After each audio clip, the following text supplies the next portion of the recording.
Karnataka Health Minister Dinesh Gundurao visits the protesting ASHA workers, promises a monthly fixed honorarium of 9,500 rupees. Karnataka state government gives 7 reasons to the Supreme Court while appealing for cancellation of bail to Darshan in the Renuka Swami murder case. Karnataka High Court stays framing of charges against Prajwal Revanna until 16th of January in the sexual assault case. The first story which is coming up on the South Indian, 6 people dead in a stampede in Tirupati Tirumala Temple. Chief Minister Chandrababu Naidu announces 25 lakhs ex-gratia compensation. And the next story is an exclusive. Malayalam actor Honey Rose speaks exclusively to the South Indian.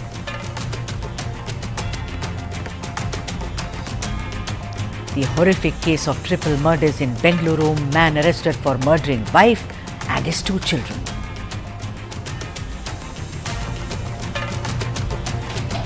And some good news from Bengaluru. Bengaluru emerges as the safest city for working women in India.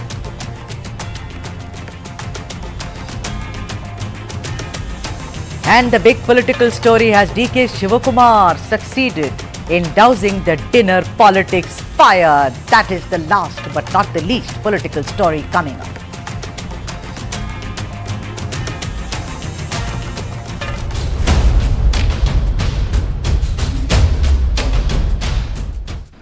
All right, that's the big story. 6 dead in a stampede in Tirupati Tirumala. A very, very tragic beginning to a new year. In a tragic accident, at least 6 people, including 5 women, were killed and more than 40 others were injured in a stampede at the token counter in Tirupati on Wednesday night. The accident occurred at Tirupati Vishnu Nivasam, where over 4,000 pilgrims first queued up and later rushed in for getting tokens for the Vaikunta Dwara Sarva Darshanam at the Venkateshwara temple. The Tirumala Tirupati Devasthanam TTD has opened more than 90 counters to issue tokens for the Vaikunta Ekadasi, which commences tomorrow, that is 10th of January. The names of those who lost their lives were Lavanya Swati, who was 37 years old, from Visakhapatnam, Santi, 35 years old, also from the port city of Visakhapatnam, and Rajni, 47 years old, from the same area. The others include Malliga, 50 years old, from Salem in Tamil Nadu, and Nirmala from Karnataka. The 6th victim was Babu Naidu, who is 51 years, of Narasi Patnam.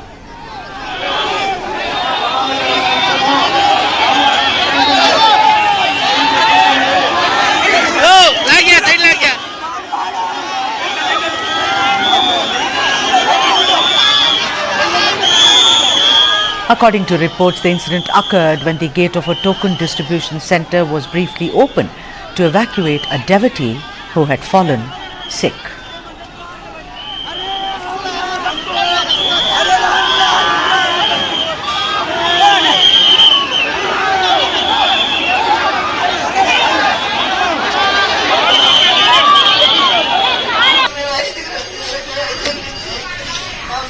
Let us now take you through why the Vaikunta Dwara Darshanam is considered auspicious. It's on your screens right now. According to legend, Vaikunta Dwara, located at the Tirumala Tirupati temple, was opened by Lord Vishnu himself, allowing devotees to enter the heavenly abode of Vaikunta. The gate is closed throughout the year except on the auspicious day of Vaikunta Ekadashi. This rare opening of the Vaikunta Dwara is considered a divine opportunity for devotees to seek salvation and spiritual enlightenment. The darshan of Vaikunta Dwara on Vaikunta Ekadashi is considered highly auspicious because it is believed to grant devotees a direct passage to heaven. The darshan, promising spiritual liberation and salvation, makes the darshan a highly revered experience. An extremely sad accident which happened even as devotees had queued up for tokens.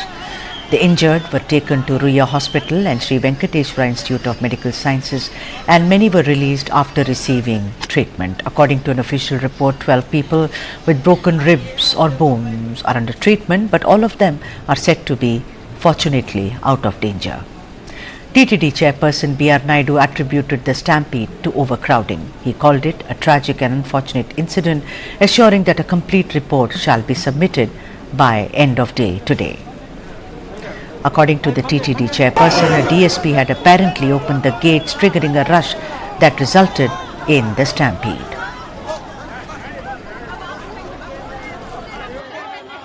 Incident का कारण over crowd, unexpected crowd, ये unfortunate incident,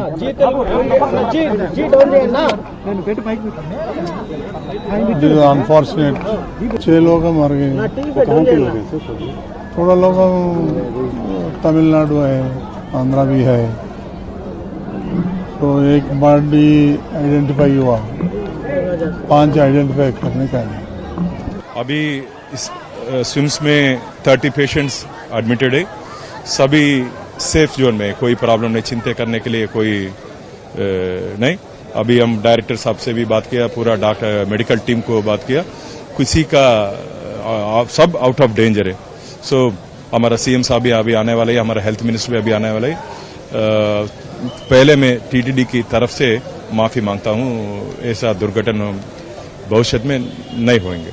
उधर कोई अधिकारी इसमें involvement है, report आने के बाद उसके ऊपर जरूर हम सीवियर एक्शन लेते हैं। Severe action, we don't spare anyone.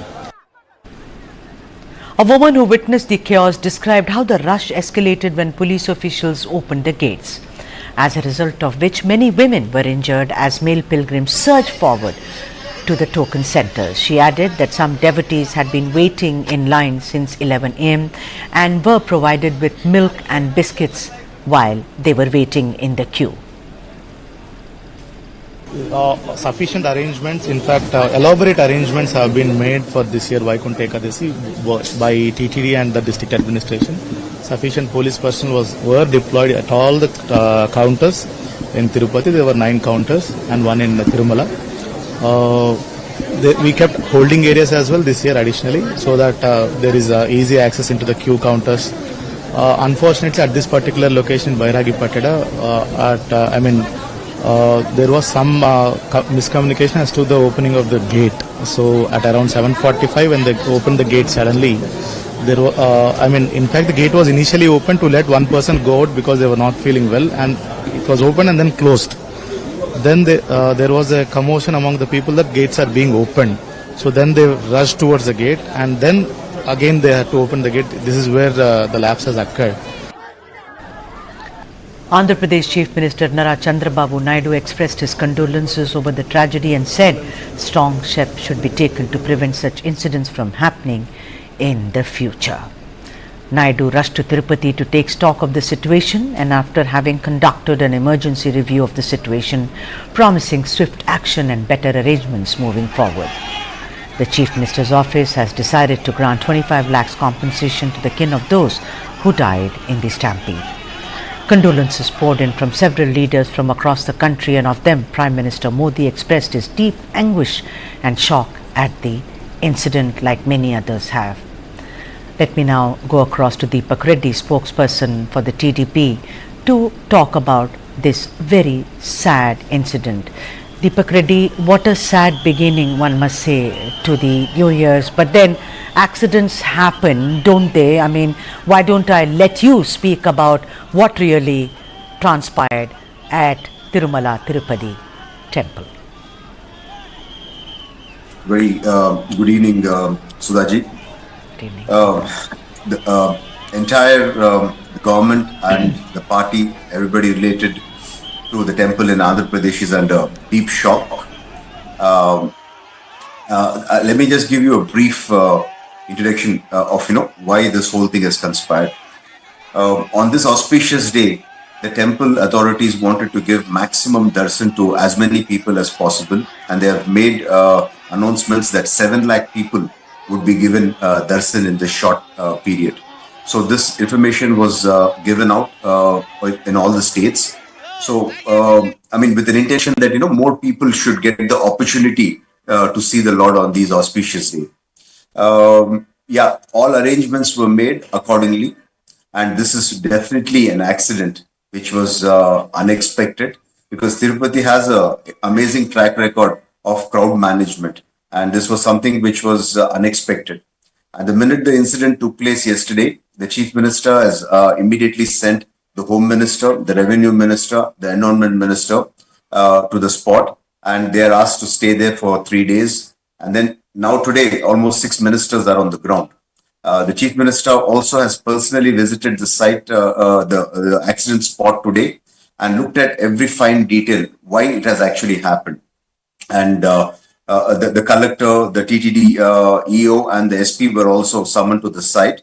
And he went into every detail, like in one area where 2,000 people capacity was there, why 4,000 people were actually sent into that. What were the do's and do nots? Where is the written letter, and what was the procedure that was followed? And he wanted to see that. And then he also was questioning the district collector that, you have to understand the psychology of the people, because they will be under pressure that they need the token and they have to see the Lord. So you should understand the psychology and then plan accordingly, is what the CM was actually questioning the district collector also.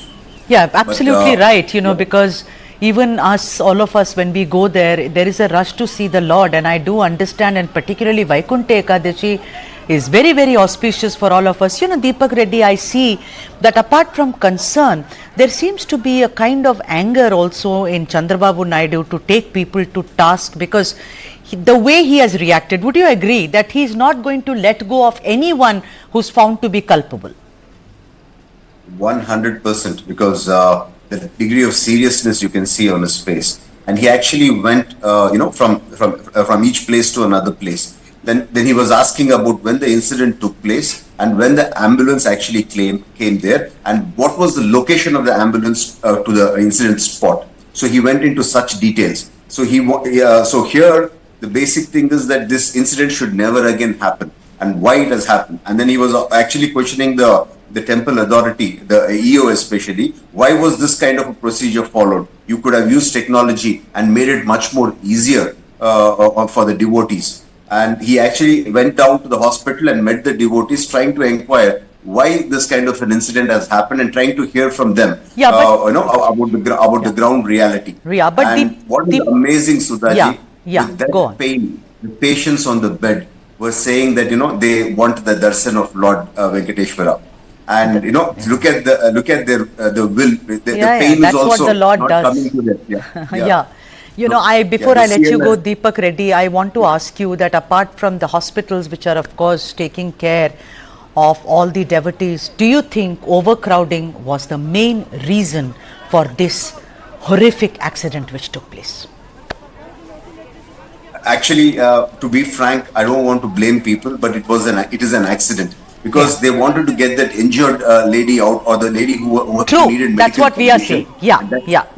That's what has triggered. But to be fair, let us wait for the complete report to come out, and then 100% there's going to be action taken. There are going to be people held responsible, and henceforth there are going to be proper SOPs laid down, so that such kind of an incident never again repeats. Now, that is the degree of seriousness what Chandrababu Naidu ji has, and you can practically see this happening by tomorrow itself.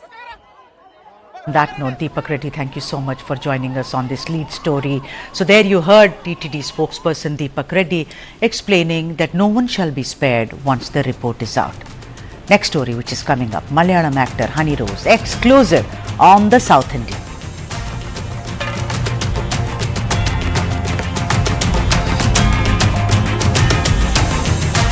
All right then, that's the story. Honey Rose exclusively only on the South Indian on News 9. On 7th of January, Malayalam actor Honey Rose filed a complaint against about 20 people alleging sexual harassment and obscene comments made against her on social media. Later, a complaint was filed against businessman Bobby Chemanur, who was then arrested on charges of sexual harassment.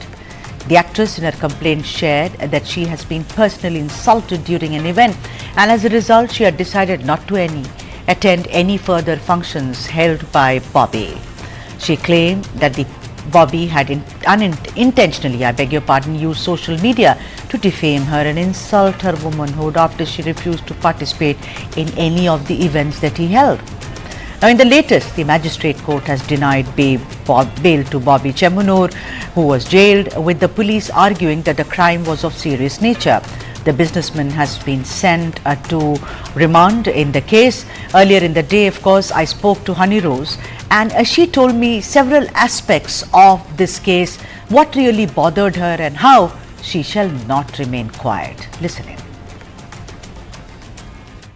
Honey Rose, thank you so much for joining us on this broadcast. I first want to ask you that when I read the entire report and also what you had spoken about, you had said that it had happened with you several times, but you had ignored it. Do you want to speak a little about this with Bobby Chemunur? Yeah, definitely. I would like to. Actually, I didn't ignore this. This incident happened on August. Actually, I got an invitation from his side for inaugurating his jewelry showroom. And on that occasion, he made very humiliating statements about me that was purely body shaming. That incident actually spread on social media like wildfire because I'm a celebrity. I'm just and I didn't shout back or create a scene because at that time, my nature is like I just don't want to create controversies. So, but it wasn't a silent either. I immediately communicated my dissatisfaction to the organizers after that program. Making it clear that what happened was deeply unprofessional and unacceptable. Right. And later, of Yeah. course, you took to social media and first time you did not reveal his name, but Yeah. said that, that you are really tired of all these sexual innuendos that some Yes. people were making. And then several other people also started making such sexual innuendos. I mean, they got after you. Isn't that right, Honey Rose? Yes. Because I told you I have been a victim of cyberbullying and body shaming for many years. It was from different social media platforms. They came in forms of comments or videos. Sometimes morphed videos and all these possible media forms. It was definitely very hurtful and it affected me and my family badly. It's not at all, okay to just go through all these humiliations. So did you try to speak to AMA, the organization, Yeah, because I you're an have got actor? all definitely, I have got all the support from, even AMMA, WCC, Producers Association, and different, mediums. They are all there to support me, and I'm getting a huge support from our government also. I spoke to our Chief Minister, Pinarayi Vijayan sir, and, the police officials and all, and they were like, they offered me their, support. Right. So, Bobby first denied it. He said, nothing like that happened. Actually, I just don't want to just disclose, anything more about Bobby or, that kind of All right. I statement because respect that. yeah, I I totally know. respect that. But Yeah. tell me something, Kerala film industry has been undergoing a lot of turmoil. There was the Hema committee report. The women came Yeah. out. They spoke about it. We have Meenu Munir, who also, spoke about how she was sexually exploited, and several other actresses. Tell me something, Honey Rose. On the one hand, Kerala boasts of, a very, very extremely good literacy rates, even for women. Yes. And Kerala cinema is world class, Honey Rose. But tell me Yes. something. Did you have to face it all through your career, although you're a young actor? Tell me that, how many times did you have to face this, Honey Rose? Definitely, I had gone through all these problems. It is there in the industry, this kind of, casting couch and all these problem, and women need to address this, and it needs to stop. So that's why I have taken an action against it, and hopefully, I will definitely get justice. Sure. I'm But just hopeful tell for me that. something like, there must have come a time when you, Honey Rose, Yeah. decided enough is enough. What Yeah. really happened? Because you say that you've been bullied many times before. Yeah, exactly. And I told you this happened. This was happening. This was going on, and people had this mindset like, cyberbullying and harassing people on cyber platforms were like it's a normal thing. You can do that. It's quite normal. People. I don't know. Some only a couple of incidents happen. And people were responding it like that. And it's just a common thing. You can just attack people, you can harass people, you can body shame them. It's quite normal. I just want to to make an end to this. I just want to stop this. That's why I just come forward. All right. But a lot of women who've come out in the open, they say that all these years we kept quiet, we kept silent because we were scared we will not get work. Honey Rose, Yeah. you're a bold woman. You've come out. Yes. Now the Yes. perpetrator has also been, Yeah, arrested. police. Yeah. He So, got arrested. Yes, yeah. So exactly. tell me something. Are you scared now that you will not get work, or are I you don't just. have. No, I am not at all. Not even a bit. And what about your security and safety? After that incident, have you been again being bullied, or all that has completely stopped now? It's almost stopped. I told you I have got huge support from the government, the police department, and all people from my industry, and from political industry and all. So I'm just quite relaxed now, to be frank. That's really lovely. Yeah. Honey Rose, for all those young actors who are making their debut in film industry in Kerala, because you've also acted in Tamil and some Telugu, is there Yes, any yes. message that you want to give? Because a lot of women say that we are small actors, we're just beginning it out. Sometimes we really do not know what to do. Honey Rose, what's your message to them? I already told you. I sent a message to the public. I just did it because I just want to send a message to the public that this is a criminal offense to attack a person on cyber platforms, and you just need to stop this. On that note, Honey Rose, thank you so Yes. much for Thank speaking you. Thank you with so the much. South It was Indian. nice talking Thank to you. you. Thank you. Lovely. Thank you. Thank you. Thank you. Bye. And let me now go across to my colleague Vivek Narayan for more on this. Vivek, thank you for joining the broadcast. You heard what Honey Rose said. And now the latest development on this is that Bobby Chemanur has been sent on 14 days of remand. First, he denies it. He goes blue in the face. Then, of course, he's arrested. And now he applies for bail. That's rejected. And now 14 days in remand. Exactly. Now, the entire case falls at as far as Bobby Chemanur, the businessman, is concerned. His bail has been rejected by the first-class judicial magistrate court in Ernakulam. Remember, till morning today, while he was taken from the central police station to the court, that he was very confident. He was showing a thumbs-up sign to the media. But later, the case was very, very strong. Remember, the sections, the 75 of the BNS, which is non-bailable, has been applied out here, and the police team, especially the SIT team, was very confident that the bail will be rejected and he will be sent to jail. But today, what exactly happened was, once the order was pronounced, Bobby Chemanur had fainted in the court, and he said that he requires medical treatment. So basically, the judge asked him, as what kind of treatment are you requiring? He said that he has I have certain issues with my leg and with my spine, and I need treatment. I've been facing health issues for the last 2 days. So what we understand now is that Bobby Chemanur might be sent to a hospital for treatment, and later he will be moved to the jail. Remember, it's 14 days of remand. Right. Now, he has also the right to go to the Sessions Court. Tomorrow, we are expecting that he will approach the Sessions Court, and then he will approach the High Court. So basically, the legal ways are left open for Bobby Chemanur. But here, there is a very strong signal, a very strong message that's been sent by the actress Honey Rose, that anyone cannot just get out just by putting out a message or a vulnerable or a sexually explicit comment, make a sexually explicit comment and just get away with that. So this is basically going to be a very strong message from Honey Rose, and she has been receiving support from the state government as well as the film industry. Vivek, thank you so much for joining us on this broadcast. Thank you indeed.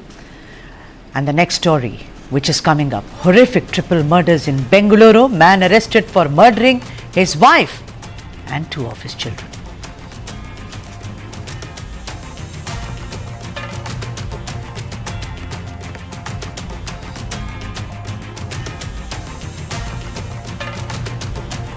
What a horrific murder. This is a triple murder in Bengaluru. What's the story? Telling you all the details in a shocking and brutal incident. A man has been arrested for the alleged triple murder of his wife and 2 children in Bengaluru. The horrific crime took place near Jallahalli Cross, where police discovered the dismembered bodies of the victims, leaving the community in utter shock and disbelief. The accused, Gangaraju, age 42, reportedly committed the murders of his wife Bhagya, 38 years old, and their 2 children, Navya and Himavati. Himavati was the daughter of Bhagya's sister. The gruesome nature of the crime has sent shock waves across the IT hub, the IT city, as the police revealed that the children were chopped into several pieces. Upon receiving reports of the incident, the Peenya police rushed to the scene. Gangaraju, who worked as a home guard at the Hebbagodi police station, was taken into custody shortly after the bodies were discovered. The police have launched an investigation into the incident. They are working to gather more information regarding any potential motives or underlying issues that may have led to this horrific act. And some good news after those horrific triple murders. Thank God, Bengaluru emerges as the safest city for working women in India. Watch the story. I'll see you on the other side. Just don't miss this, particularly women.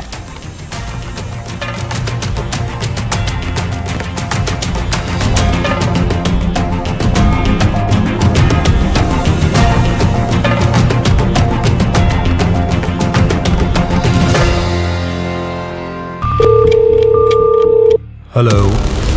If your money is fraudulently taken by somebody or if cyber scam takes place with you, क्या हम कृष्णा दास गुप्ता जी से बात कर रहे हैं? and you report it to the bank within 3 days of the crime, the bank is liable to pay you 100%.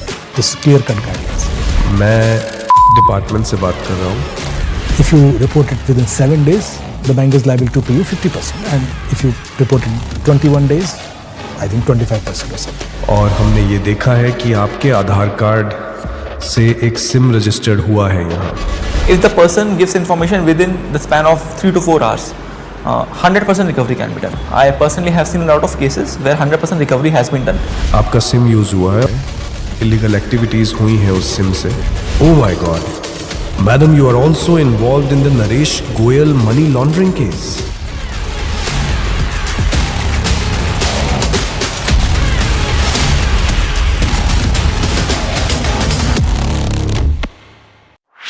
This and more. Streaming on News9 plus news is now content. Subscribe and get free vouchers. The section is called The Bit of the Empire Striking Back. It is not me who said it, it's Mr. Tata who said it. And normally you don't expect him to say that because he's very polite, he's very understated. But at a weak moment in the speech in Cornell, he said India's acquisition abroad made by Tata Group is kind of the empire striking back. Please understand, Mr. Ratan Tata is a very, very patriotic man. Extremely nationalistic. He had the nation's interest first and everything else second.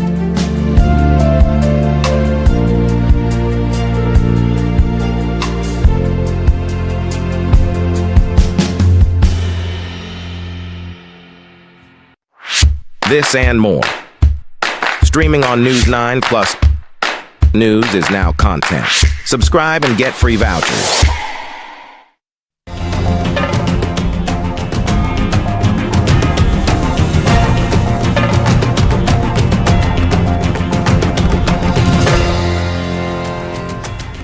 I'm beaming for a change because this makes me smile widely. Bengaluru, the best city for working women. What can be better news than this? According to the top cities for women in India, which is TCWI survey conducted by the Avatar Group, Bengaluru has emerged as India's best city for working women in 2024. However, overall, the survey revealed that South of India demonstrated the highest level of gender inclusivity, with 16 cities from the region making it to the top 25 list. The South Indian is so happy today. The survey highlights the city's inclusive, secure and adaptable environment for women professionals, surpassing other major cities like Chennai, Mumbai and Delhi. First, let us take all of you through some of the key findings of this report. Analysis of social and industrial inclusion evaluation of cities based on two main components, which is Social Inclusion Score, SIS, and Industrial Inclusion Score, which is IIS. Bengaluru performed exceptionally well in IIS, showcasing its strong industrial environment that supports employment for women. Chennai, meanwhile, had led in SIS due to its robust social infrastructure. The report indicates that cities like Bengaluru, Hyderabad, Chennai and Mumbai consistently perform well across both dimensions, indicating a balanced approach to women's inclusion. A quick analysis of the report gives us an idea as to how Bengaluru claimed the top position due to its high scores in various categories including women's skill development, employment opportunities, infrastructure facilities and support for caregiving. What stood out amongst other reasons is Bengaluru's robust job market and availability of skilling opportunities. But there are two sides to a story. While Bengaluru excelled in industrial inclusion and economic opportunities, it faced challenges regarding safety. The city scored lower on safety parameters compared to other metropolises like Mumbai and Hyderabad, which ranked higher for women's safety. Despite being recognized as a top city for working women, Bengaluru has reported a concerning rise in crimes against women. According to the data presented by Home Minister of Karnataka, G. Parameswara, the city recorded 714 cases of rape from 2020 to November 24. The annual figures show a steady increase from 110 cases in 2020 to 172 cases in 23. This trend raises alarms about women's safety in a city otherwise celebrated for its opportunities. While Bengaluru does stand out as a beacon of opportunity for working women in India, the alarming rise in violence is a kind of a concern. But then this is a city which is growing and attracting women professionals, and of course we have to take into account what makes it so special. To speak more on this, Dr. Soundarya Rajesh, founder and president of Avatar Group, is joining us on the broadcast. Dr. Rajesh, a very warm welcome, and you put a smile on my face. This is a South Indian, and good job. We've done a good job, Dr. Rajesh, I read about why Bengaluru is considered the safest city. There is skill opportunities, there is job opportunities, there is one infrastructure, all that. But for you, because you are the one, your organization which prepared this report, what really stood out, Dr. Rajesh, for you? Thank you so much. The need, first of all, for ranking cities by how welcoming and inclusive they are for women is a crucial need today, simply because we are looking at a Vikasit Bharat. And for that, you need a 50-50 gender balance in the workplaces of the country. And it's only when women are able to fully participate in every aspect of the workplace and public spaces is this vision of a 50-50 gender balance likely to happen. And so this study, the top cities for women in India, this is the third edition. 2024 is the third edition. We've had two editions. The way this study is done is by collecting secondary data sources and also by actually talking to the women themselves. We assess and mine over 100 secondary data sources, including the Ease of Living Index, the SDG India Index, crimes against women from the National Crime Records Bureau, the number of women police officers, in each city, and the women-run taxi services, and so on and so forth. Yeah. And as well as the industrial inclusion score, which, as you rightly pointed out, Bengaluru has come on top of this because of its very high industrial inclusion score. Dr. Rajesh, when you talk about inclusivity, now inclusivity is that most, organizations are, they give equal opportunity. But for the benefit of the viewers, when Bengaluru stands out, Dr. Rajesh, in inclusivity, what is the special thing that Bengaluru does that other cities are not able to do, Doctor? Yeah. Thank you for asking that question. So there are, I would say, 5 things that Bengaluru does much better than probably other cities.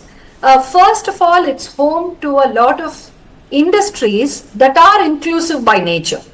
So for instance, if you look at IT organizations, if you look at banks and financial services companies, these are industries that have actually grown along the diversity maturity. Therefore, they are more inclusive.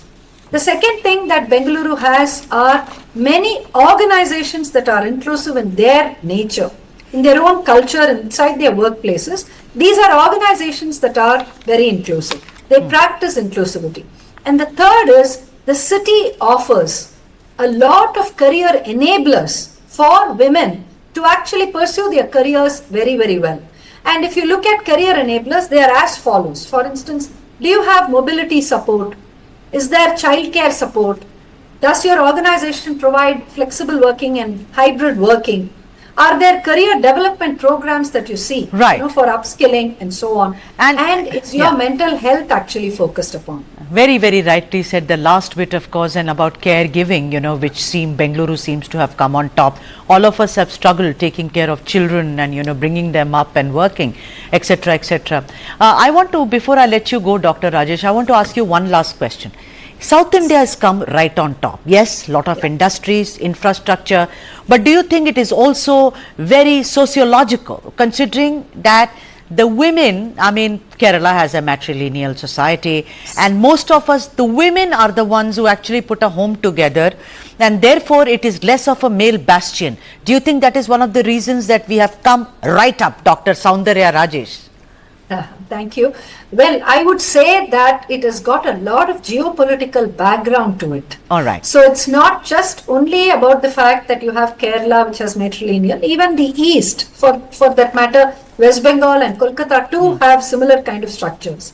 But what actually has helped the South is because it's got, it's surrounded by seas on both sides. Right. By water bodies, it has been protected historically. And because of that, the women have had a natural sense of freedom, courage, confidence, ability to take decisions on their own. And of course, historically, there have been a lot of, movements that have allowed women to, first of all, flourish, whether it's education or workplace aspects. And I hope that this will continue.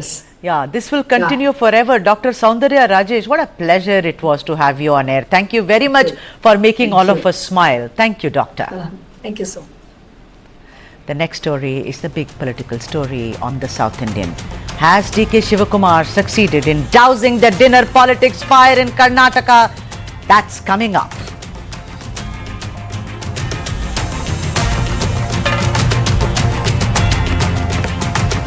All right, that's the story. Dinner politics in Karnataka. DKS prevails. Yes, we are saying that. Deputy Chief Minister of Karnataka, DK Shivakumar, had once said famously, "I don't play football, I play chess." And that statement pretty much summarizes the dinner politics which has unfolded in Karnataka Congress. The first dinner party which started the controversy over dinner politics was hosted by Minister for Public Works Satish Jarkiodi, which was attended by Chief Minister Siddaramaiah as also by Minister for Social Welfare, H.C. Mahadevappa, Home Minister G. Parameshwara and Cooperation Minister K.N. Rajanna in Bengaluru. And if reports are to be believed, and now they are saying yes indeed it happened, several political issues were discussed, including what some call the dominance of Deputy Chief Minister Shivakumar in conducting party activities and his interference in works of other departments, specifically apparently in the Home Department. DK Shivakumar was of course away at the time on a family vacation, and even as Siddaramaiah denied any political discussion at the dinner meeting, DK Shivakumar was not convinced. He met with General Secretary K.C. Venugopal and asked him to put a stop to such meetings. The Deputy CM also brought the dinner meeting to the notice of Karnataka in charge General Secretary Randeep Surjewala and requested him to warn leaders who gave public statements on party affairs. Then came another dinner invite from Home Minister G. Parameshwara, who was planning to host a dinner for SC/ST community legislators, MPs and leaders, but was forced to cancel. Or like Parameshwara said, postpone it at the last minute following High Command's instruction. That is why I began this segment or conversation by quoting DK Shivakumar, who said he liked playing chess, as he smartly scuttled all attempts to upstage him. And the two reasons for all this is, the first being the replacement of him as KPCC President, and second and more importantly, the next Chief Minister of Karnataka. DK Shivakumar clearly doesn't want to give up the KPCC President position, and he certainly wants to be in the CM's chair. The strongest opposition of course came from Cooperation Minister Rajanna, who asked, why should Shivakumar be upset? Did anyone ask him to part with his wealth? Rajanna further elaborated and said, be it the High Command or anybody else, he wanted to discuss burning issues concerning SC/STs. There are no scholarships or hostels for SC/ST students joining pre-university and those who get seats under the management quota. By asking us not to hold the meeting, are they anti-SC/ST? This attitude won't last long. But then DK Shivakumar has emerged victorious in this round. But then the silent rebellion which has been brewing in the Congress party for many months now has indeed driven a deep wedge both within the government and the party. Let's debate. Satya Prakash has joined us. He's the spokesperson for the KPCC. We are awaiting the other guest as well. Satya Prakash, thank you so much for joining us on this broadcast. This dinner politics has been going on and on. But I started this conversation by saying DK Shivakumar has emerged victorious by dousing all these fires. He spoke to KC Venugopal. He also apprised Randeep Surjewala about it. So no dinner party by Parameshwara.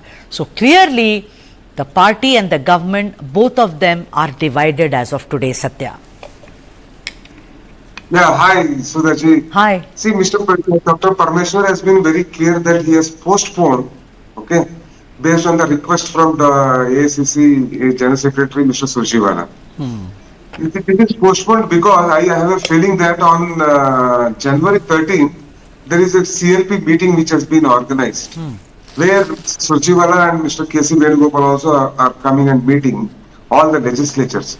So to avoid any confusions, the High Command has said, please don't hold any dinner meetings because either way we are holding the CLP on 13. Any grievances as such of any of the legislatures can be, or the ministers, since they are also MLAs and part of the CLP, Congress Legislative Party, they can come and put their grievances. So there is nothing much to be read in this. Normally all these politicians meet, New Year or something.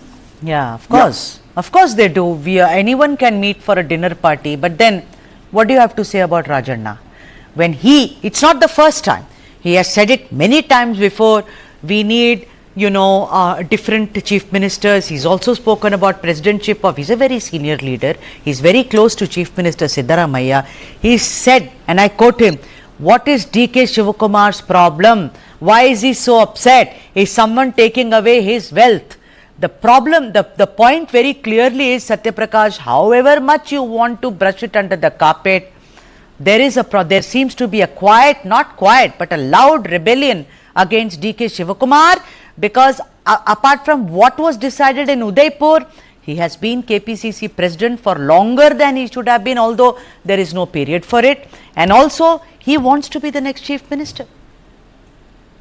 I am not authorized to speak on what senior leaders like Mr. K. N. Rajanna and all comment. Very clearly, Surjewala ji and Mr. KC Venugopal has said, asked our leaders not to go into the open. Anything they have, they can easily, Mr. Rajanna can call Shivakumar only and tell him, or he can write a letter, or he can bring to the notice of the concerned General Secretary whenever the CLP is going to meet on January 13. So I suggest that no one should air these sort of grievances, especially senior leaders, senior ministers should not air their grievances in public. Is my point of view. Dr. Baswaraj Itnal, senior journalist and political analyst, is also with us. Dr. Itnal, you joined us just now, but I opened this conversation by saying that it is a win for DK Shivakumar on round one because I quoted him. He once said, I don't play football, I play chess. So he's doused all the fire about the dinner and said, let's focus on Jai Bhim, Jai Bapu. All this, he said, I am the voice. I speak, others listen. I think metaphorically he couldn't have been more accurate than that he plays chess and not football. And we have, as far as Siddaramaiah is concerned, he is a champion in mass games, like football. But the point is, right now, whatever dinner meeting or off the record meetings or breakfast meetings which have happened earlier, all these things, let us set aside all these things. But what is the elephant in the room?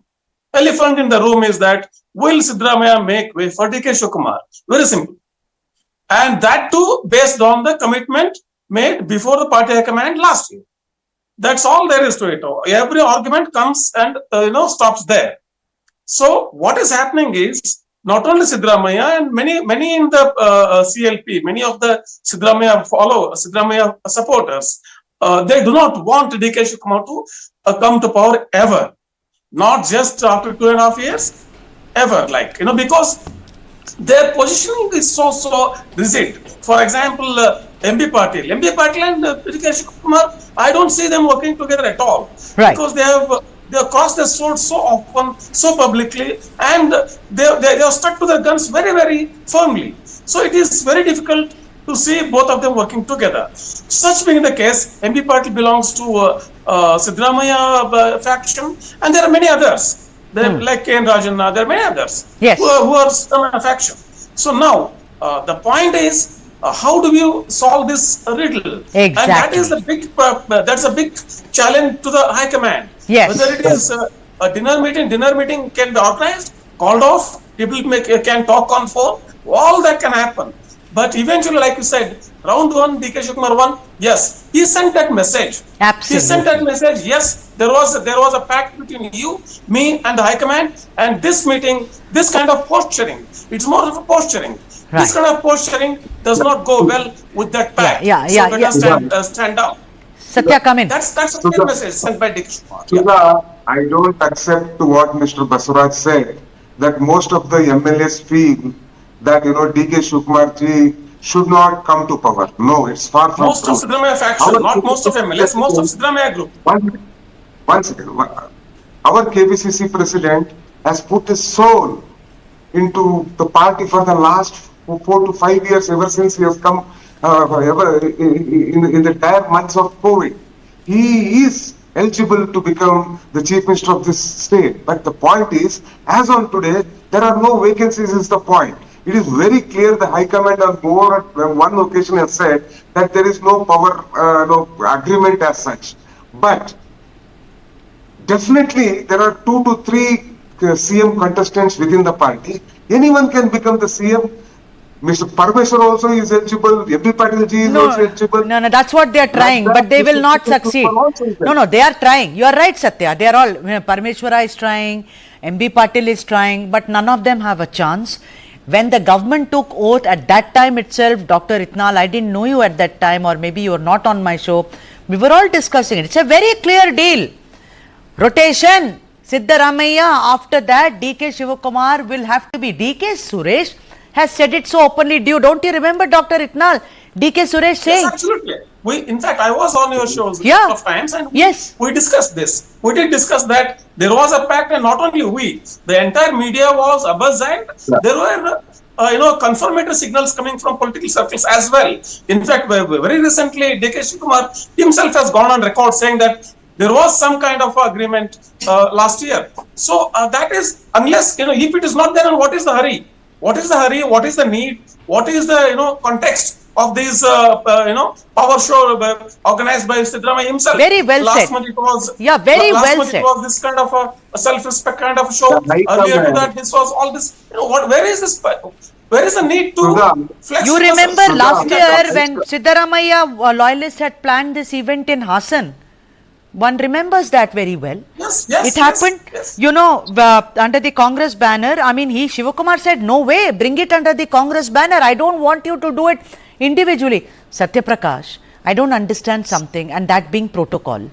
When he is away on family vacation to Turkey, what was the need for Mr. Siddaramaiah to cozy himself to Satish Jarkioli, who is a very, very senior ST leader, no doubt, but who has spoken openly that he would want to either be the KPCC president or the chief minister, and then Parmeshwara also sending out an invite, knowing full well there has been a controversy over the dinner party hosted by Jarkioli. Satya Prakash, what is the need? During Christmas time or New Year, it is normal practice that leaders call people to their home for dinner. There is nothing political about it. Satya, we are all, do you think we are all little children here waiting for Santa Claus? Come on! We're talking about smart. Mr. Satish Jarkioli on numerous times has hosted dinner for so many people. Even Mr. DK Shivakumar also. Okay, then why did DK Shivakumar go and meet KC Venugopal and complained about it when he came to Delhi for announcing the schemes for Delhi elections? Why did he do that? DK Shivakumar was supposed to go and launch that, Pyari Behan's concept. Yeah, that's what I'm saying. It is normal routine. It is normal routine that the chief minister or the KPCC president, whenever in New Delhi, you're doing, Satya, I don't resent what you're saying. President, no? What did you? Yes, Dr. Itnal? Delhi Congress also had a president, right? Why Karnataka president? Why he has to? Exactly what I was asking. You know, Dr. Itnal, Satya is doing his job very well, and I don't grudge that. But I want to ask you, Dr. Itnal, that what is, because this has been going on for 6-7 months. I've done several stories on this. This Rajanna popping up and down, saying who's this Shivakumar, what locus standi does he have? What seems, I think sooner rather than later, the High Command has to take a decision about this. Even as DK Shivakumar is emerging as one of the tallest leaders, he was involved in the Telangana elections, now in Delhi elections, but there has to be a solution to this. See, very clearly, let's first address this, issue of this dinner meetings and tea parties. Sudha, I guess you remember the famous tea party of Jayalalitha and Sonia Gandhi. 2 decades ago. The following which Vajpayee government fell. So they were not really meeting for, to share a cup of tea anyways. So like this here also, people are not meeting just for a dinner. It is an occasion to, put your head together and work out a strategy, which has happened so. And it has been called back, and I don't know what happens next. But coming back, your question was, I forgot your question. Please, can you repeat that? Sorry, are you saying Hello? some? Yeah, doctor. I missed your question. Please repeat the question. No, I just... Sudha, we need to understand that there is a cabinet reshuffle. There are rumors that there will be a cabinet reshuffle post January 14th Sankranti. There are actually Mr. DK Shivakumar's term as a KPCC president also. We know that, but the cabinet reshuffle also, but what is really hanging like a sword is the KPCC presidentship. That is the most important thing.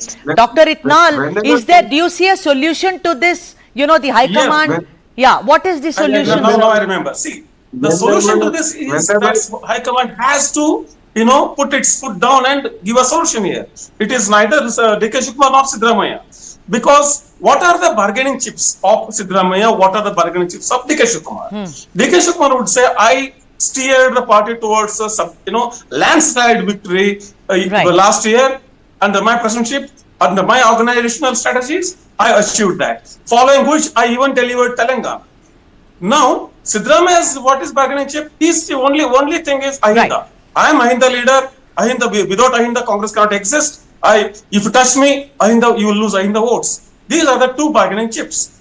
And the party High Command, in its wisdom, last year gave Siddaramaiah a second chance to be CM for whatever reasons. It's a second chance. He had already had a stint. Though DK Shivakumar claimed that he must be made CM first, they made the Siddaramaiah to be, they allowed him to be CM.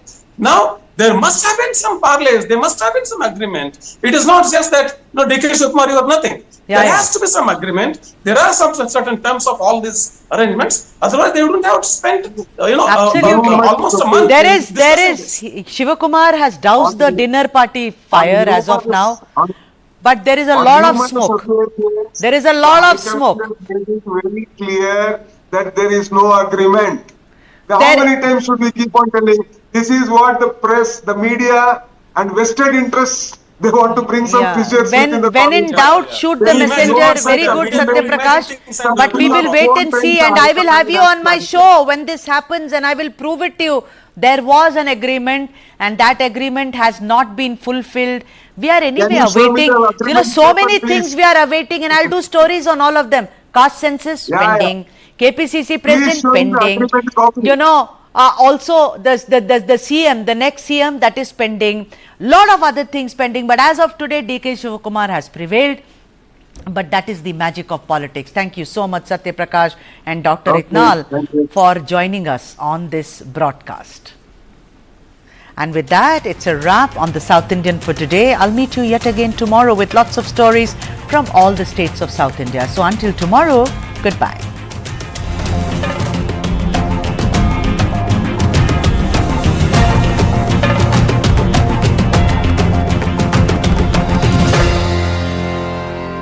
What is to the nines? In literal terms, it's perfection. But to us, it's not just a phrase, it's an attitude. One that starts at your desk and sends a statement to the world. To the nines is about taking charge. It's a way of life where every seam, every fold, is crafted with excellence. It's timeless elegance and uncompromising quality made for the corner office. It's the ideas that inspire redefining order and elevating the tabletop. To the nines, for the leaders of today and the visionaries of tomorrow. Start with the end in mind. You need to know where you want to reach. Every morning that we wake up, we are exercising our choice.